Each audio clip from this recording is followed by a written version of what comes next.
बिस्मिल्लाहिर्रहमानिर्रहीम। आप सबको अस्सलाम वालेकुम। आज जिस फ्रेगरेंस के बारे में हम बात करेंगे, मैं इसको ख़रीदने में और इसको लगाने में काफ़ी ज़्यादा हेज़िटेंट था।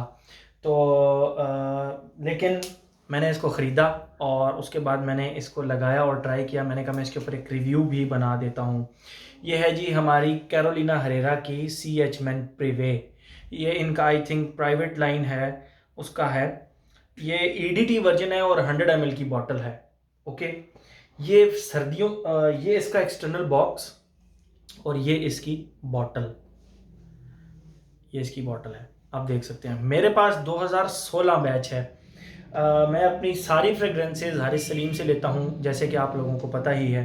तो मैंने ये भी हारिस सलीम से ही परचेज़ की थी।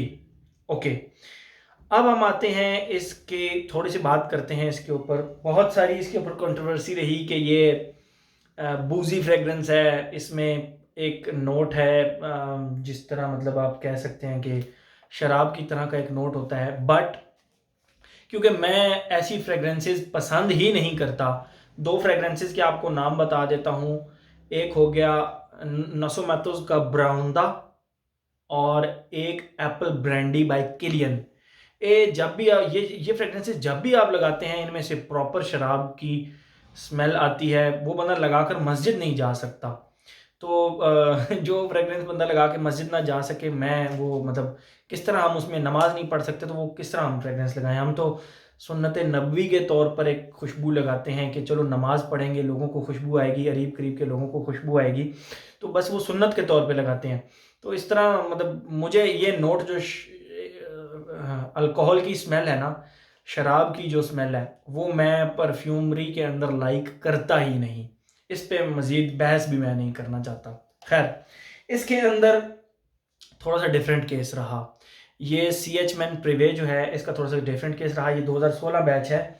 रिसेंट बैचेस शायद थोड़े से रीफॉर्मुलेट हुए हैं, लेकिन कोई इतना ज़्यादा ख़ास फ़र्क नहीं पड़ता उससे, रीफॉर्मुलेट होने से।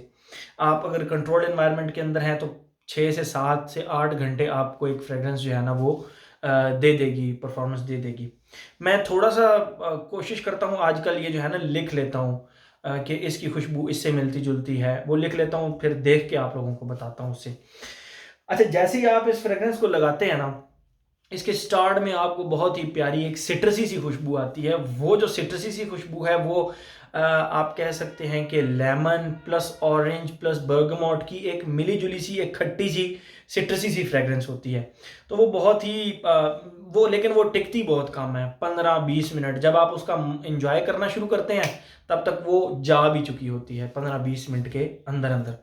अच्छा, उसके बाद जहाँ से मेन चीज़ जिसके बारे में कहा गया था कि इसके अंदर तो बूजी सा नोट है, इसके अंदर तो ABCD खुशबुएं हैं। बहरहाल, मैं अब उस खुशबू को डिफ़ाइन करता हूँ।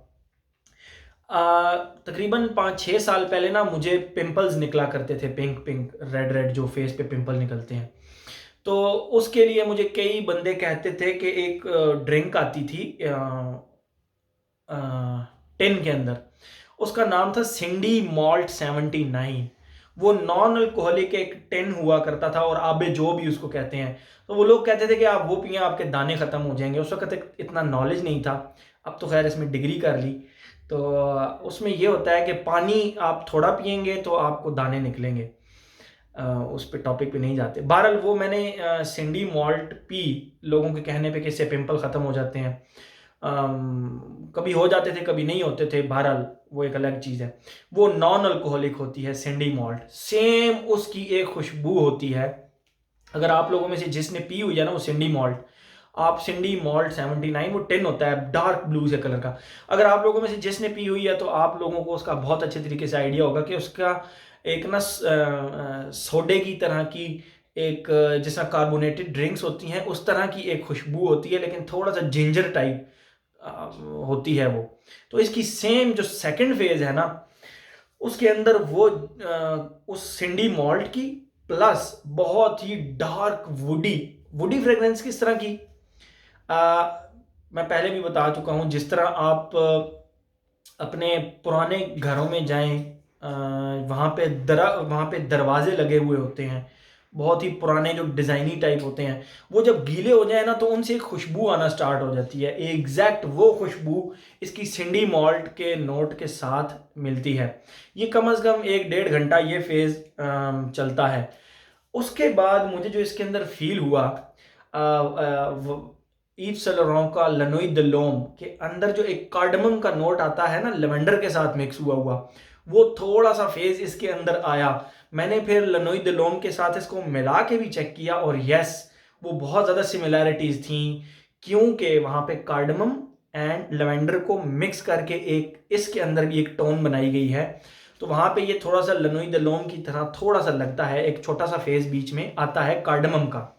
तो वहाँ पे कार्डमम और लेवेंडर मिलकर लनोई द लौम की तरह एक वो वाइब सी आती है। मैंने उसके ऊपर एक वीडियो बनाई हुई है YSL का लनोई द लौम के ऊपर। तो ये भी एक बीच में फेज आया।